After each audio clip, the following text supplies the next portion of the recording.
Welcome back, students. So in the last video we have seen that total 118 elements were there, and we have also seen that how are we going to classify these or categorize these elements. So our first classification started with or we are going to take the first one, that is Dobrinius law of triads. This one is taken as the first one in the classification process. Many scientists, they have tried to classify, and the first one we are going to take it as Dobrinius law of triads.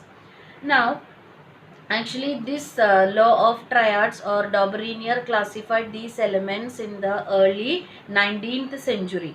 So in at that time only 30 elements were known to us. Only 30 elements. And how did he classify the elements? We will be seeing that. What he did, all the 30 elements, how did he arrange that? He made groups of 3 elements. He made groups of 3 elements.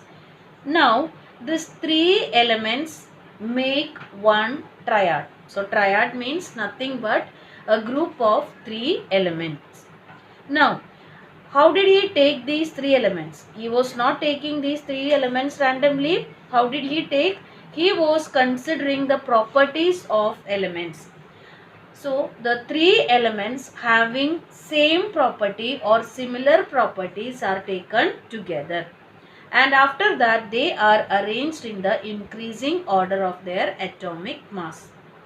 Then he showed that atomic mass of the middle element, we have 3 elements, then the atomic mass of the middle element is approximately equal to the average of atomic masses of other 2 elements. I will explain this point with an example. The first triad he made was lithium, sodium and potassium. Now, the atomic mass of lithium is 6.9 and the atomic mass of potassium it is 39.1. Now, here you can see that lithium, sodium, potassium, they are having similar properties, like they are very reactive metals and they are soft metals also. That means they can be cut with the knife. So that means in this one, elements having same properties, they are taken and they are arranged in the increasing order of their atomic mass. Now, according to the rule or according to the law, the atomic mass of sodium should be the average of lithium and potassium. We will see that what is the average of atomic masses of lithium and sodium. We have atomic mass of lithium 6.9 and that of potassium it is 39.1. So the average will be, how do we calculate the average? We have to add these two masses and then divided by 2.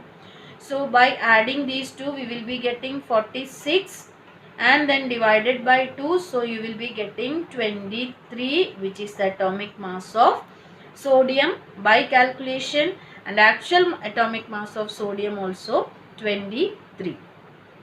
Hope you all have understood.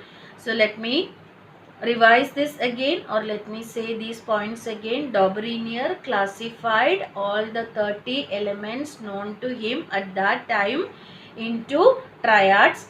So he made groups of 3 elements, that means he made triads. Then how did he make this or how did he take these elements? Elements having the similar properties are taken together and then they are arranged in the increasing order of their atomic mass, and then it is found that atomic mass of the middle element is approximately equal to the average of atomic masses of other 2 elements.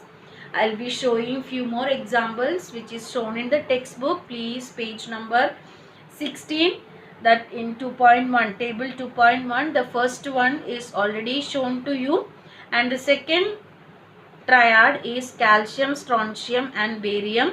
You can see that the element, middle element, that is strontium, by calculation its atomic mass we got as 88.7 and its actual mass is 87.6. You can see that these two are approximately equal.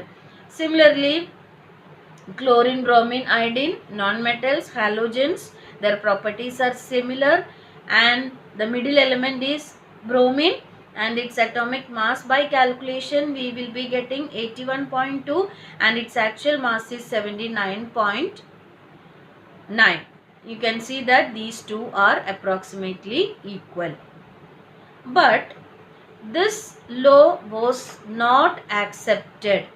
What is the drawback of this law? We are going to see that only next. Drawbacks of Doberanier's law of triad.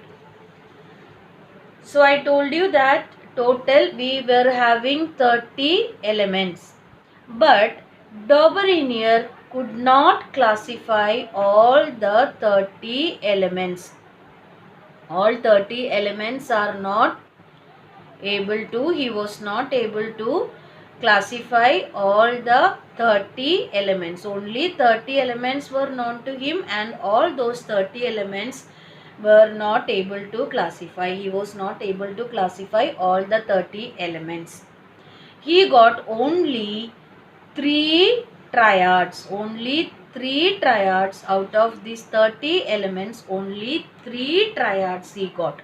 That is why this law was discarded. These are the drawbacks of this law.